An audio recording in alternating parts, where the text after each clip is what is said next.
Yeah, so Great Britain winning that women's pair, which was a very interesting race to say in the least. But we'll talk about that later on when we do our full summary of the day. Right now, the final, the men's quadruple stall was in lane number 1, Estonia. Very impressive crew, finished in 3rd place in Belgrade. And they look to aim higher for silver and gold. Lane number 2, Germany, Karl Schulze, Lauritz Scholl, Philipp Wende, and Tim Grohmann. So they're a pretty good crew, one of the pedigree crews in this field, but not as good in the semifinals as they're in lane 2. Lane number 3, Russia, very interesting. Rode themselves to a world record out of the blue. Vladislav Ryabchev, Alexei Svirin, and their very experienced strokeman Fedorovtsev. So that's a crew to watch. Then Croatia, winners of the first World Cup regatta in Belgrade. David Sain, Martin Sinkovic, Damir Martin, and Valent Sinkovic in the stroke seat. Lane number 4 for Croatia. And in lane number 5, New Zealand. Freshly from the other side of the world, John Story, Michael Arms, Stephen Cottle, and Robert Manson representing the Kiwi crew. Looking to pull a stunt here by maybe finishing close to Croatia and Russia, the new world best time holders. And the 6th crew in this final is Poland, reigning Olympic champions. These 4 rowers, Konrad Wasilewski, Adam Korol, Michal Jelinski, and Marek Kolbowicz.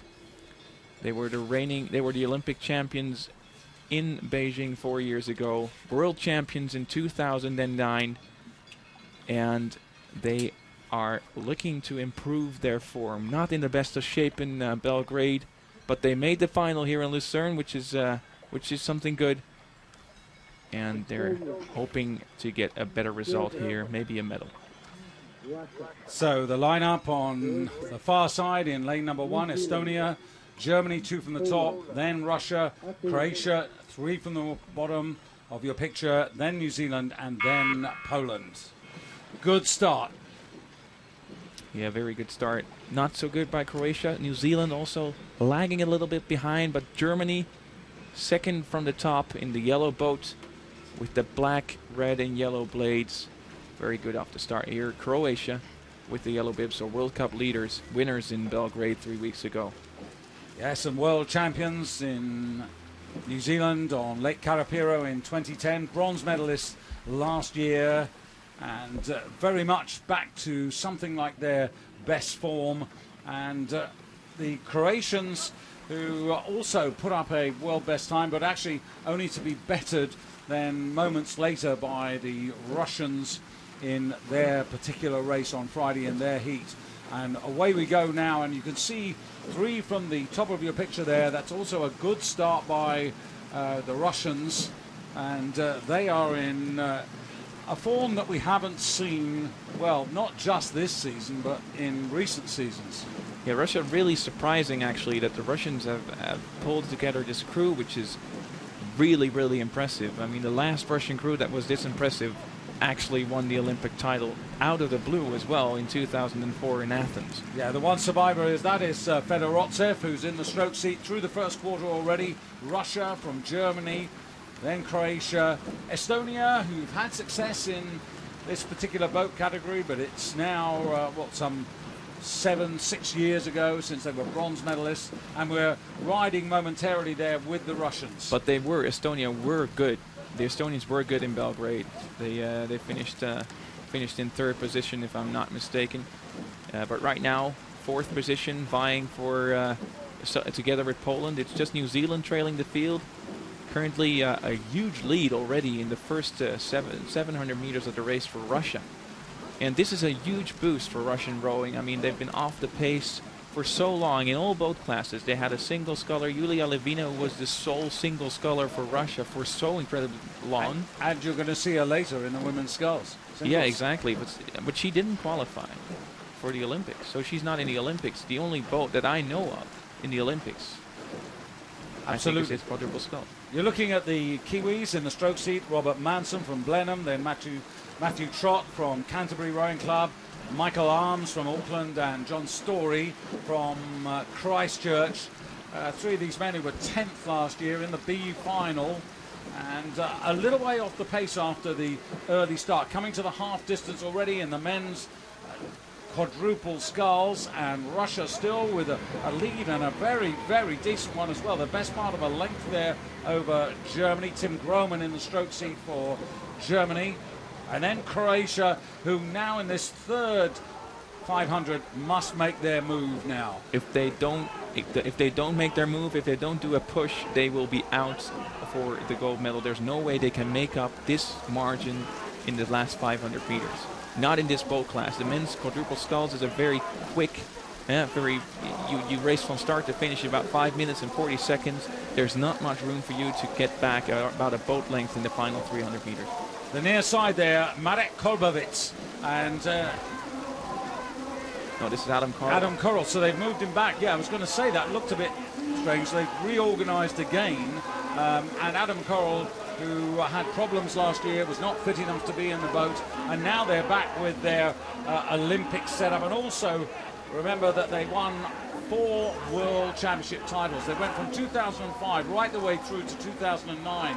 Poland unbeaten in the major championships, world and Olympic. Yeah, they were beaten, of course, in Lucerne. Exactly, Lucerne 4 years ago. Beaten by the Australians, beaten by the Americans, if I'm not mistaken. But in the finals that they were in, they won. When it counted, they were on top of the picture. And that's what counts eventually at the end of the race. Croatia, they did what we wanted them to do. They came back in the third 500-meter day. Absolutely, and they've pushed, and now there's virtually 3 boats in a line, and it's the Russians who are now the meat in the sandwich, with Germany to their right and Croatia to the left. And Croatia actually coming through right now, so a big push from Croatia, and Russia looks to have gone off the blocks too fast, can't hold that rhythm. With the tailwind they had rowing their world record, that probably was the best circumstances that they were looking for. And right now, it's Russia second place. Wouldn't surprise me if they would drop back to third. Germany knocking on their door. As you can tell, Germany now in second place, and Croatia about half a boat length up from Germany. And the Estonians on the far side in lane 1. The race pace is all on the far side of the regatta course, and watch out for the Estonians because they can finish very fast. They've got Tonu and Drexen, who's really experienced in the 3-seat, picking up the rhythm. Kasper Timesoo, but now you can hear the crescendo from the enclosures. They're right in front. They're into the last 100 now. Germany on the far side, Croatia and Russia in between them now, coming towards us. Croatia, who've got the advantage now from Germany. Russia holding on as Estonia try to charge, coming towards the line. It's definitely Croatia who've got their bow in front, and they're going to take this by a decent margin as well. The best part of half a length. Germany second, and then you've got the Russians and the Estonians virtually together as they cross the line. The Estonians maybe just left it a little bit late. A little bit too late. They were very close in overtaking the Russians, but just not enough. It was New Zealand in 5th, by the way, in the Olympic champions. Poland in 6th position. And I think that's a very mature race from the Croatians, who just they weren't fazed by the fact that Russia went off the blocks very quickly, that they were in 3rd place behind the Germans. They just made their move in the third 500 meters and just blasted out to the front. I think mature is a really good advantage. There you can see Valent Sinkovic facing you. Behind him is Damir Martin, then Martin Sinkovic, then David Sane, who's in the bow of the boat. They were fantastic under-23 performers as a crew, and now, as you said, mature. They now understand how to deal with different types of races. Yeah, they were very impressive when they left the World Under-23 boat class, section. When they went into the senior squad, they were impressive, but sometimes they were up and down. Last year in Munich, they were not out there. They were just missing out, and they were having injuries. They were having problems. Technically not that good, but they came back with a vengeance, actually, and very impressive stuff from David Sain, Martin Sinkovic, Damir Martin, and Valent Sinkovic. So very young crew. I mean, the oldest one of those is actually 24 years of age. And rowing actually was the sport in which Croatia when announced as a new independent country. It was in the sport of rowing that they achieved their first world gold medal, and that was in Indianapolis in the Cox pair back in 1994. Yeah, so 18 years ago. Yeah, and this is the finest crew they've produced. Yeah, and you can tell they're so good together. They're so good together. I don't think there's anyone out there in Croatia who can actually make this crew even better. And they're happy with it, because not only did they win Belgrade, they won in Lucerne, beating Germany again, winning from Russia, who took away their world record, or their world best time, actually. And I think they're not worried about that. What they're really happy about, quite rightly so, is that they're at the top there, and it is Croatia by 0.8 of a second who are ahead of Germany, Russia 2.19 back, and Estonia 2.63. That close between